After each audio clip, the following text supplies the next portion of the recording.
Hello है सबैजनालाई है आज चाहिँ अब है हामी साथीभाइ है आज हाम्रो मनमा चाहिँ अब हाम्रो नेपालीको डरलाग्दो चाड है कुकुर तिहार होइन। अब हामीले त केही गर्नु सकेन होइन, अब यति नै हो।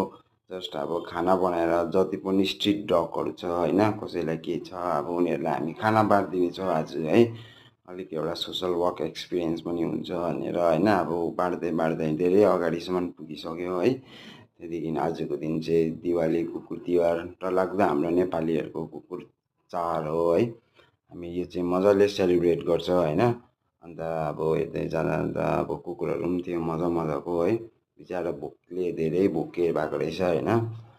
अन्त हामीले अब त्यस्तो बेसी त दिनु सकेन, तर पनि हाम्रो कोसिस है हामी अब है अलिक अब के गर्नु सकेन, तर पनि हामीले धेरै गरेर है धेरै हाम्रो कुकुर कतिजनालाई दियो है, एउटा एक्सपिरियन्स पनि भयो अब होइन। अन्त नेक्स्ट टाइमको लागि अब फेरि हामी है अझै राम्रो गर्नेछौँ, अझै राम्रो गरेर अझै उयो गर्नेछु भनेर सोचेर होइन। अन्त यही अब बाँड्दै बाँड्दै है कुकुर रिनकदेखि हामी रङ्गलीसम्म पुग्यो कुकुरलाई बाँड्दै, जति देखेको कुकुरलाई हामीले बाँड्दै बाँड्दै दियो है। अरू त अब अर्काको घरमा भएको बेला त दिनु भएन, तर पनि हामीले बोलाउँदै जतिसक्दो दियो है। हामीलाई खुसी लाग्यो अब आजको दिनमा चाहिँ होइन।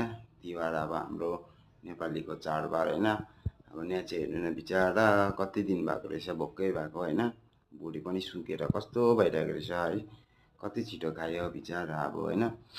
आजको दिनमा खुसी लाग्यो अब होइन, सबैजना चाहिँ अब रमाइलो गरिरहेको होला दिवालीमा होइन। तर हामी चाहिँ यस्तो छ है, हामी चाहिँ गाडीमा खाना बोकेर है जति पनि स्ट्रिट डग छ हामी सबैलाई खाना बाँड्दै बाँड्दै बाँड्दै हिँड्दै होइन। अब यो कुकुर चाहिँ बिचरा जङ्गलबाट निक्ल्यो अचानक निक्लेर अब होइन। हामीले बुढी पनि अब भोकेर सुकिसकेको रहेछ होइन। धेरै अब दियो मजाले खाना, सबै कुरा राम्रो गऱ्यो है। खुसी लाग्यो आज हामीलाई चाहिँ अब होइन, लाइफमा फर्स्ट टाइम एउटा एक्सपिरियन्स है। मजा लाग्यो है। Thank you so much. तपाईँहरूलाई मन पऱ्यो भने चाहिँ लाइक सब्सक्राइब नगरिदिनु, सेयर गरिदिनुहोस् है सबैजनालाई। Thank you so much. यही हो आजसम्मको कुकुर तिहारको भ्लग। Okay, like subscribe.